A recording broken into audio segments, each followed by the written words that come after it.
Okay, children. So in this third video, what I would like to tell you, I told you about the poverty-stricken children.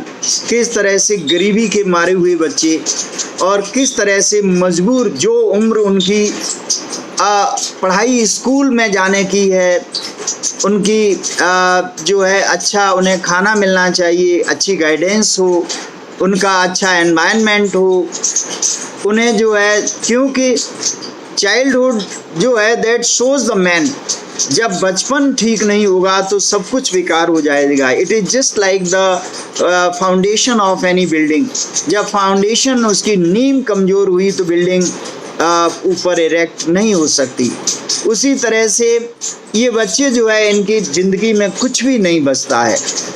तो साहिब आलम जैसे बच्चे एक नहीं, उस समय 10,000 थी।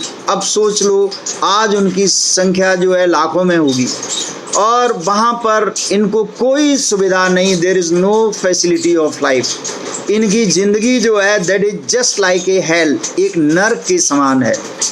कुछ तो जो है अडल्ट होने से पहले ही they become the victim of fatal disease. बहुत सारी उन्हें बीमारियाँ होती और उनकी लाइफ ख़त्म हो जाती।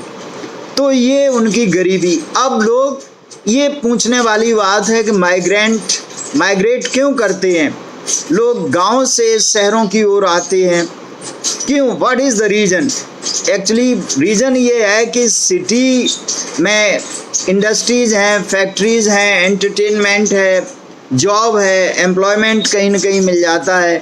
जबकि गांव में आजकल एग्रीकल्चर भी एक स्पेशल मैकेनिज़्म की वजह से ट्रैक्टर और मशीनों से खेती होती है, जिसमें बहुत कम आदमी की ज़रूरत पड़ती है।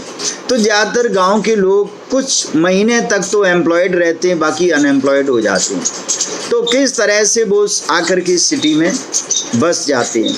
और दिल्ली में तो पूरे वर्ल्ड से बहुत सारी कंट्रीज़ हैं, पाकिस्तान, बांग्लादेश, बहुत सारे देश हैं जहाँ से लोग आकर बस गए हैं। और दिल्ली तो एक तरह से ये मान लो कि एक कंट्री है, इसकी पॉपुलेशन और जिसकी साइज जो है that is equivalent to a country. तो यहाँ पर साहिब की पॉवर्टी को बताया कि किस तरह से पेरेंट्स जो हैं अपने बच्चों को पार्टनर बना लेते हैं और उनका सर्वाइवल क्या है? सर्वाइवल उनका यही है रग पिकिंग। उन्हें 2 टाइम की खाना मिल जाता है, that is more than enough. केवल वो ये इंश्योर करते हैं कि शाम को भरपेट खाना मिल जाए, भूखे न सोएं। That's the only thing they are earning whole day. और ये जो बच्चे हैं पेरेंट्स, उनको भी एक उनका सहारा बन जाते हैं। वो कभी सोच नहीं सकते कि कभी वो स्कूल या कॉलेज जाएंगे, कभी जॉब करेंगे, कभी अच्छे मकान में रहेंगे, कभी हेल्दी एनवायरनमेंट में रहेंगे। That is beyond their dream. अब यहाँ पर साहिब का एक अलग पहलू है कि कुछ दिन के बाद जब नरेटर ने देखा तो Saheb milk booth tea stall पर जा रहा था and steel canister that was on his shoulder.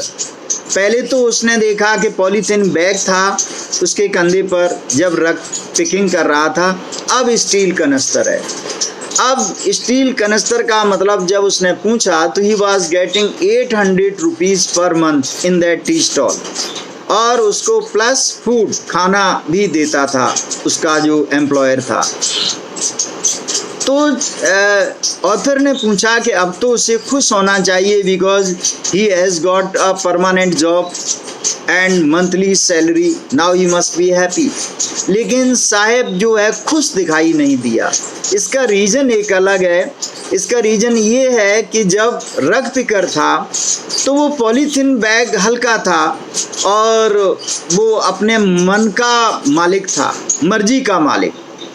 जब चाहे if he wanted to go for rag picking for 1 hour it was all right, 2 hours it was all right, 1 घंटे 2 घंटे जब भी जाना चाहा और जब घर वापस आना चाहा तो आ सकता था।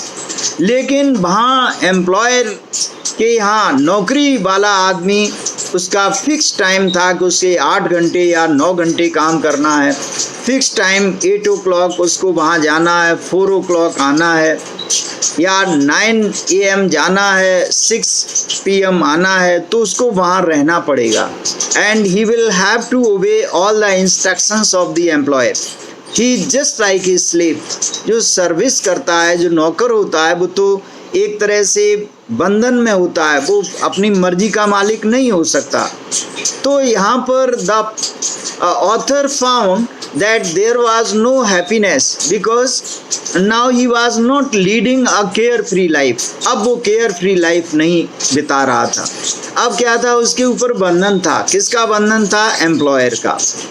क्योंकि ये बात नेचुरल है, जब कहीं कोई जॉब करता है तो उसको ड्यूटी परफॉर्म करनी पड़ती है, उसको जो है आउटपुट देना पड़ता है, उसको एम्प्लॉयर जो है उसका जो भी बताता है उसको ओबे करना पड़ता है। फिर वो अपनी मर्जी से कुछ नहीं कर सकता, न मर्जी से घर आ सकता, न मर्जी से ड्यूटी छोड़ सकता। So now here in the first part I gave you a number of examples of this first part, that is Saib Alam and his story, how he settled in Simapuri, Delhi, the conditions in which his family and other Rafikas they are working, and their life, and how they are suffering.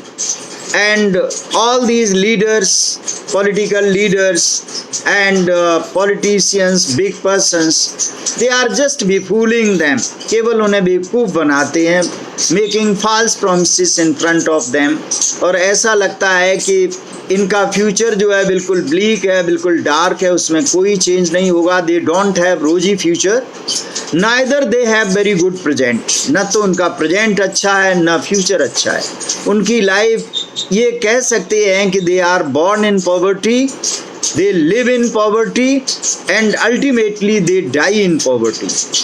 I hope you must have understood what I explained to you in 3 videos। और इसके बाद में जब तुम इसकी reading करोगे तो then everything will become clear to you। Thank you।